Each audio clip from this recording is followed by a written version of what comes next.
Good morning, students. Today we will continue our chapter with the topic the administration and consolidation under the Khilzis and Tughlaqs. So, these two rulers we are discussing here in the Delhi Sultans. So, means definitely one to another ruler, the changes occurred in history because the picture of Delhi did not remain the same as it was in past. So let's begin the page number 39, the paragraph as Delhi Sultan brought the hinterland of the cities under their control. Now, hinterland garrisons we have all read, so please keep the meaning in your mind. Means the land which were adjacent with the ports and cities. So, hinterland of the cities under their control, and they forced the landed chieftains.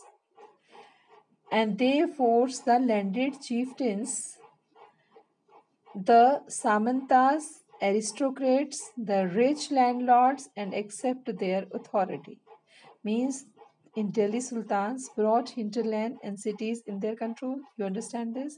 Means sultans they control the Delhi area, and after that they force the landed chieftains. Means the particular area who were appointed the chieftains, sardars were there, and samantas and aristocrats were there, the rich landlords were there, they accept their authority. Under Alauddin Khilji, the state brought the assessment and collection of land revenue under his control. I want to tell you one of the little bit story regarding Alauddin Khilji, which is not in movies or somewhere. I read somewhere, that's why I'm telling you that Alauddin, I told that he wanted to be an ambitious, you can say, Alexander of the world, and he, you can say, was very strict in his policy. So, what happened once means he controlled the market according to him. No one tried to deceive anybody, means people or the merchants or the shopkeepers, they could not get any kind of profit from the people, because when all the control was of the sultan. So the land revenue under his control, the land revenue means all the taxes which were imposed over the people, they were under his control. Means exorbitant taxes, or with their own wish, the you can say nobles or these governors cannot take the taxes from the they could not take the taxes from the people.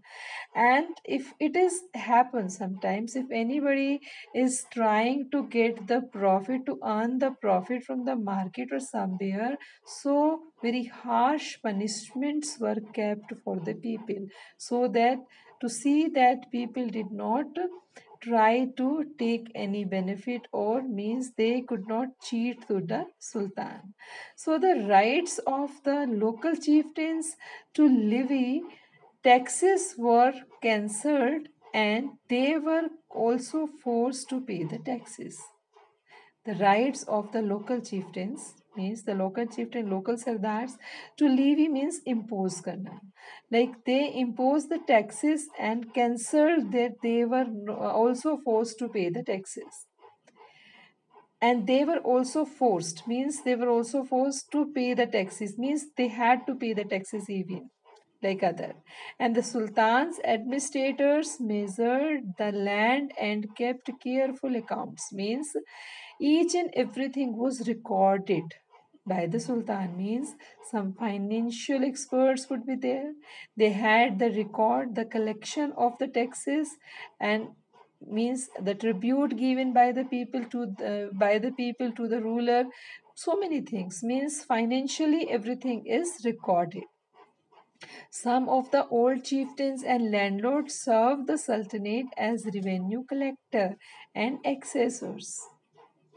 Means some older one who were having the idea of that, they were the professionalist, and some old chieftains and landlords served the sultanate as revenue collectors and assessor. There were three kind of type of taxes. Means when we are talking about the tax collection, they were of three type. First is on the cultivation. Obviously, first tax was taken from the farmers, and that is called kharaj, and amounting about 50% of peasant produce. Is very, very, very difficult. You can see that it is a great torture. Means suppose a farmer is growing 10 quintals of wheat in his field, and 5 quintal he had given to king or the sultan, so it's very difficult for the people. Second one is that the tax was imposed on cattle. Cattle means their property. Cattle was their property. The cattle also means, suppose a person is having 10 buffaloes and 10 cows and goats and sheep, so means they were also the part of tax. In the form of tax, they were sent to ruler or sultan. And other is the taxes on house, means the people. Now these days we also give the taxes on the house. The same was happened at that time. Now, it's important to remember that large parts of the subcontinent remain outside of the control of Delhi Sultan. Important to remember means large part of subcontinent. Subcontinent, the area from it was connected with Delhi, so remain outside control of Delhi. Means it was not fully in control of sultans, because the area, it was expanded area, fully it was not controlled.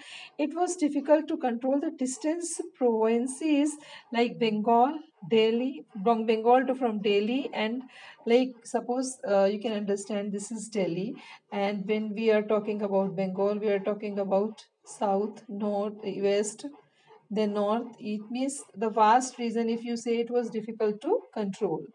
So it was difficult to control distant provinces like Bengal from Delhi, and soon after annexing southern India, the region became important. Even the Gangetic Plain, there were forested areas,